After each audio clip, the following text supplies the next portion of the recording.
Sud Radio, les vraies voix qui font bouger la France, 19h-20h, les vraies voix de l'emploi, Jérôme Laverny. Bienvenue sur Sud Radio.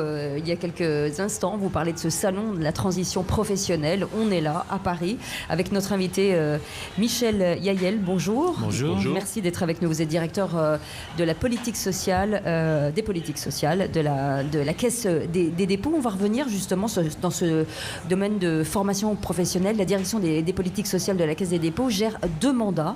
Le premier, donc, sur les comptes personnels de formation. Le deuxième, sur le droit individuel à l'information destiné aux élus. Est-ce qu'on peut revenir sur le premier qui nous concerne aujourd'hui ? Le premier mandat concerne 39 millions d'actifs, oui. Presque 40 millions. Donc c'est la loi de 2018 qui nous en a confié à la fois la conception, le développement et la gestion. Et chaque actif aujourd'hui de plus de 16 ans, quel que soit son travail, privé, public, indépendant, a un droit, qu'on appelait avant le droit à la formation, qui prend la forme d'un versement de 500 € par an pendant 10 ans. Et avec ça, il ou elle va pouvoir s'orienter, choisir une formation, s'inscrire à une session de formation, déclencher le paiement de cette session et à la fin l'évaluer. Tout ça avec une application qui permet, comme on dit aujourd'hui, de faire les choses de bout en bout, alors qu'avant, il fallait faire des démarches assez compliquées, nombreuses et qui prenaient pas mal de temps. Alors, ça va plus vite. Je vais revenir tout de suite sur toute la partie fraude, parce que depuis le 25 octobre, il s'est passé quand même pas mal de choses. Et on a tous reçu, nous, sur nos téléphones, des SMS, nos boîtes mail. Et aujourd'hui, ce problème est réglé, c'est-à-dire que vous avez sécurisé France Connexion. France Connect ? Alors, on a fait beaucoup plus de choses que ça, mais on a notamment fait ça avec ce qu'on appelle France Connect Plus. Il y a toujours un plus qui est important, c'est-à-dire qui est plus solide que le France Connect initial et qui permet à tout un chacun d'être certain que ces transactions vont être réalisées sans aucune difficulté et sans risque de se faire piquer les sous qu'on a sur son compte. Les fraudeurs ont une imagination fertile et donc on a essayé d'être aussi fertile qu'eux et on a pris tout un tas d'autres dispositions avec les pouvoirs publics qui, je ne vais pas vous donner le détail ici, mais qui ont permis de faire une grande opération de nettoyage et surtout d'investir sur la qualité, parce que la clé du sujet, c'est ça. C'est pas le 1% de fraude, c'est le 99% de qualité. Et là, maintenant, je crois qu'on peut dire que les organismes qui proposent une formation sur la plateforme Mon Compte Formation ont tous pignon sur rue, même s'ils sont récents, et offrent tous des garanties de sérieux à la hauteur du service public que nous avons contribué à créer. Alors, quelles sont les formations aujourd'hui les plus plébiscitées en ce moment ?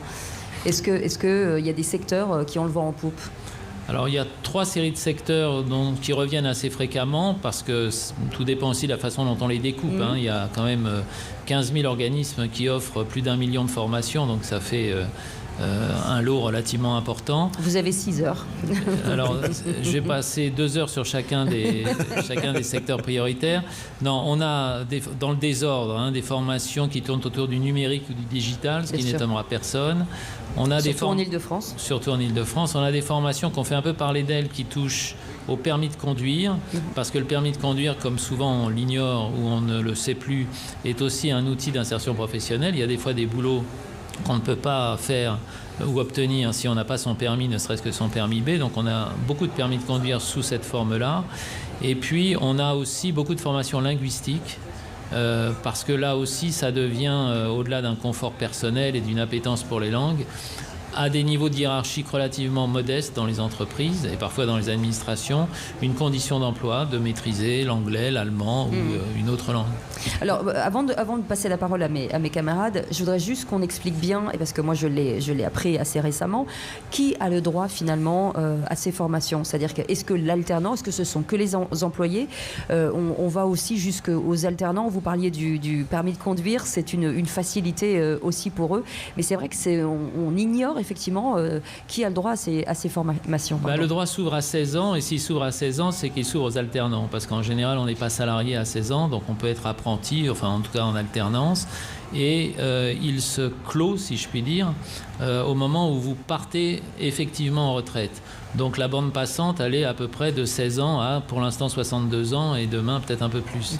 Et c'est la raison pour laquelle on a près de 40 millions de comptes, ce qui sur la population française, si vous faites la règle de 3, représente à peu près ce qu'on appelle la population active de cet âge-là. La Caisse des dépôts a signé des conventions de partenariat d'abondement au CPF des titulaires avec 4 régions et 6 branches professionnelles. Quelles sont ces régions et les branches professionnelles et comment est-ce que ça marche ? Alors les régions, c'est une bonne colle parce qu'il faut faire un effort mnémotechnique parce qu'il y a celles qui n'ont pas encore signé. Il y a les Hauts-de-France, Ouais. il doit y avoir l'ancien Languedoc-Roussillon. C'est Occitanie. L'Occitanie, voilà, bonjour aux Occitans. Les Pays de Loire qui ont été les premiers à signer avec nous et Bourgogne-Franche-Comté. Voilà, et on a 2 ou 3 autres régions dans le pipe, comme on dit. Oui. Dans les tuyaux. Dans les tuyaux.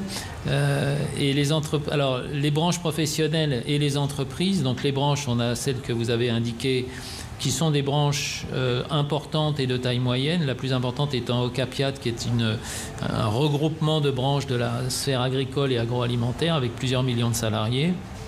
Et on espère que d'autres branches vont les rejoindre. Et on a à peu près 10 000 entreprises qui, à titre individuel, indépendamment de ce qui se passe dans les branches, ont signé avec nous un accord d'abondement. Alors comment ça marche ? L'idée générale, c'est que la loi sur la liberté de choisir son avenir professionnel, c'était son joli nom en 2018, a donné les clés de leur formation aux actifs, ce qui était un peu nouveau. Et la personne qui me précédait sait bien que certains chefs d'entreprise, notamment, s'étaient sentis, tout en comprenant la démarche, s'étaient sentis un peu exclus de ce choix. Donc ce n'est pas un rattrapage, c'est simplement un équilibrage que prévoyait la loi elle-même, qui permet, lorsque l'employeur et le salarié, pour prendre un exemple concret, sont d'accord, de cofinancer ensemble la formation du salarié. Par exemple, un employeur va dire « Je souhaiterais que tous mes commerciaux s'améliorent vraiment en anglais ». Et donc, il y a 28 commerciaux qui sont âgés de 24 ans à 48 ans, par exemple, et on va leur dire, voilà, est-ce que ça vous intéresse ? Ils vont dire oui. Et donc, on va mobiliser une formation avec un peu, c'est 50-50 généralement, de crédit venant des salariés de leur CPF et un peu d'argent venant de la concurrence venant de l'entreprise. Alors, il y a des choses plus élaborées que ça pour les plus grandes entreprises. Il y a un accord social en général qui se passe. Mais l'idée générale, c'est que tout en maintenant la liberté de choix de la personne, qui n'est pas forcée de le faire, que si, tant qu'à faire, il y a un accord, une convergence d'intérêts, eh bien ça bénéficie à l'usager du CPF et à la qualité de sa formation, parce qu'il va par exemple pouvoir faire une formation plus longue. Généralement, les formations... Ça crée une dynamique. Et ça crée une dynamique, et en même temps, il y a une approche collective. Jérôme Laverny. Trois choses. C'est vrai que c'est encore troublant tout de même de voir certaines... Alors d'abord, l'outil est formidable, vraiment formidable, chapeau bas.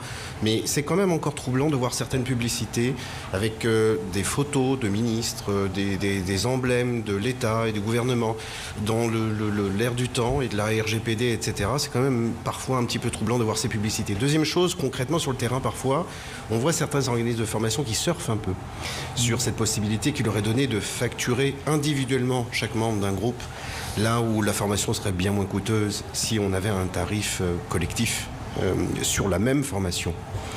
Et puis, bon, moi j'avoue que j'ai quelques réserves sur l'histoire du choix de l'avenir professionnel. Il me semble précisément que parfois, c'est parce qu'on a le choix et pour avoir un choix, il faut le faire de façon éclairée. Il faut avoir les billes pour le faire. On a dit précisément qu'il y a des métiers qui étaient boudés parce qu'ils étaient ignorés et méconnus. Et je ne pense pas qu'en France, on n'ait pas la possibilité de choisir son avenir professionnel. Alors, il y a beaucoup de questions. Oui, ce que j'allais dire, c'est un exposé. Auxquelles je souscris assez volontiers. Mais sur les publicités, il y a des publicités abusives, il y a des publicités mensongères, et puis il y a des publicités qui sont des publicités un peu... comment dirais-je, pushing, mais auxquelles on peut difficilement opposer une norme juridique. Là, ce qu'on vient de faire, et sous la haute autorité du Parlement et du gouvernement, c'est de disposer d'une mesure législative qui interdit le démarchage, celui dont vous avez été victime. Absolument. Et il y en a eu d'ailleurs de plus en plus à mesure qu'il y avait de moins en moins de fraude. Parce qu'il fallait que les fraudeurs appellent plus de gens pour transformer un appel en fraude, en beaucoup plus grand nombre. Donc on a toujours un problème de régulation de cette publicité. Je crois que depuis l'adoption de la loi, enfin quand elle sera définitivement adoptée, elle a été à l'unanimité par l'Assemblée, cette source-là va se tarir. Sur le choix, moi j'ai coutume de dire que le problème dans une grande démocratie, c'est quand on demande l'avis aux gens, ils le donnent. Et je pense que les gens peuvent avoir un sentiment assez précis de leurs besoins de formation, une appétence, sur leurs compétences, si je puis dire, actuelles ou nouvelles, mais qui n'ont pas forcément les clés. En tout cas, pour l'instant, ils n'avaient pas beaucoup d'éléments de repérage dans un paysage extrêmement complexe, et ça n'est la faute de personne. Et si cette application a réussi, c'est moins du fait du volume beaucoup plus considérable de gens qui se forment qu'on le mesure qu'à travers le profil des personnes formées. Une moitié de femmes là où il y en avait 40%, 2 tiers d'ouvriers et d'employés là où il y avait 2 tiers de cadres, et 10-15% de plus de 55 ans là où il y en avait 0. Donc ça prouve bien que c'est venu répondre non pas à tous les besoins, mais à un besoin social assez clairement exprimé. Merci en tout cas d'avoir été avec nous, Michel Yaël, directeur des politiques sociales à la Caisse des dépôts. Merci. Dans un instant, on parlera de transition professionnelle. Restez avec nous, on est sur Sud Radio, Les Vraies Voix, c'est jusqu'à 19h30.